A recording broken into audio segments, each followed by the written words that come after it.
திருவிழாக்கு ஒரு வாரத்துக்கு. ஆமா. சரி சரி. அப்புறம் வந்து குழந்தைய போயிட்டு வந்தோம். நீ 11 பேத்துக்கு தர்மம் செய்யாருன்னு சொல்லிவிட்ட. சரி சரி. 5 நாளைக்கு திரும்பி கரும உடம்புக்குள்ள போகக்கூடாது. சரி சரி. அப்புறம் திடீர்னு ஒரு கனி கசிஞ்சு போச்சு, அந்த இடத்துக்கு போகக்கூடாது. அது நம்ம ஆபத்து. சரி சரி. 5 நாளைக்கு இல்ல அப்ப கோயில் போயிட்டு வந்து இங்க 11 பேத்துக்கு கொடுத்துருப்பான் சாமி. இல்ல அங்கே அங்கே கோயில கொடுத்துரும். சரி சாமி. செய்ய வேண்டிய வந்து ஒரு 5 நாளைக்கு கர்மா. சரி சரி. அப்படின்னா புரிஞ்சுக்கணும். விரதமா இருந்த மாதிரி இருக்கணும், 5 நாளைக்கு இருக்கணும். பிற்பாடு வந்து குழந்தைய ஒரு கனி கசிஞ்சு போச்சு, அந்த இடத்துக்கு போனா நம்ம தப்பு வந்து சக்தி பூராம அழிஞ்சிடும்.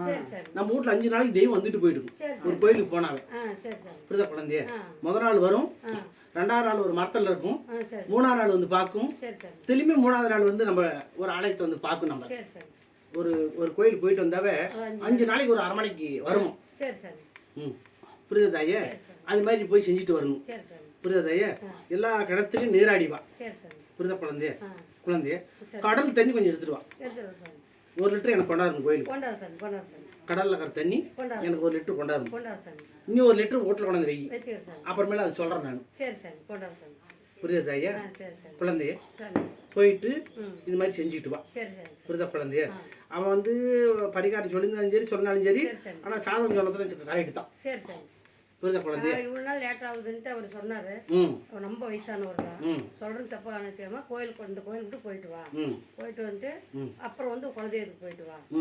ஏன்னா குலதெய்வம் போயிட்டு வந்து அப்புறம் வந்து கன்னிமாருக்கு போய் ஒரு பச்சைமா குலதெய்வத்துக்கு வந்து பச்சைமா இடிச்சிட்டு போய் பச்சை மாவு இடிச்சிட்டு போய் அதுல விளக்கு 3 வச்சு குழந்தைய உதிரி மாவு வச்சு கும்பிட்டு ஒரு 10 பேருக்கு அன்னதானம் கொடுக்கும்.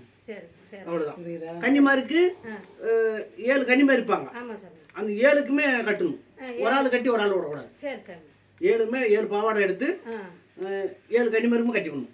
ஏன்னா ஒரு கன்னிமாரி கட்டினா எப்படி ஒரு பொண்ணு கட்டிக்கிட்டு ஒரு பொண்ணு புதுசா இருந்தா தப்பு இல்லை. அதனால 7க்குமே எடுத்து கட்டு அப்படிங்குது. அதே கன்னிமாரோட ஒரு சாமி சிலை வச்சு கும்பிடுறாங்க. அது ஒண்ணு இது கீழே வந்து சின்ன சின்னதா வச்சிருக்காங்க சாமி. அது சின்ன சின்ன கன்னிமாரி ஓடன்னு சொல்றாங்கல்ல, அங்க போய் அப்படியே செய்ய சொன்னாங்க. வைக்கலாம். அது மாதிரி செஞ்சு தப்பே இல்லை, வைக்கலாம். ஒன்றும் தப்பு. சக்திலாம் இருக்குது, தெய்வத்தோட சக்தி இருக்குது, பயப்பட வேண்டாங்க. பையனை மட்டும் சரி நம்ம கூப்பிட்டு எடுத்து கோயிலுக்கு கொஞ்சம் தண்ணி முன்னுட்டே இருக்கிறான். வர வைக்கிறோம். அது மட்டும் வந்தா இந்த மாசத்துல வர வைக்கிறேன். சரி சார். இந்த மாசத்துல சொன்னா வருவான். பேர் என்ன? அருண். அருண் அருண் அருண். வயசு என்ன? 30 31 நடக்குது. பயப்பட வேண்டாம். சரி சரி. வர வச்சிரும். சரி சரி. இந்த போட்டு இந்த மாசத்துல உத்தரவு கிடைச்சிரும். உறுதி பண்ணிக்கலாம். வயசுல நடந்துரும். சரி சரி. தைரியமா போயிட்டு வரலாம். சரி. ஆனா வந்து குழந்தைய மத்தியானத்துக்கு போக கூடாது ஒண்ணு சொல்றேன். இல்ல காலையில 8 வரலாம் அங்க இருக்க, விடிகாத்துல அங்க இருக்காங்க. அதிகாலையில பிரம்மா முகூர்த்தத்துல நீங்க தண்ணி ஊத்திக்கணும். சரி சரி. எங்க? அது நதியில ஊத்திக்கிட்ட உடனே உள்ள போயிடணும். சரி சரி. ஒரு 5 மணிக்கு கால் வச்சிடணும் கடல்ல. கால் வச்சு. ஆமா. சரி சரி. அது டைம் பார்த்து போகணும். சரி சரி. மதுமே போயிடும். எப்படிடா? ஆமா சாமி. ஆமாவா? நீங்க சொன்ன மாதிரி தான் போகணும். எப்படி உனக்கு தெரியாம ஆமாங்கிற? இதுங்க பிரமாவது போக சொன்னீங்க. அது நீங்க சொன்ன மாதிரி அவர் போயிட்டு வரட்டும் சாமி. அவர் சொன்னது போனாட்டு அவருக்கு பைக்கெல்லாம்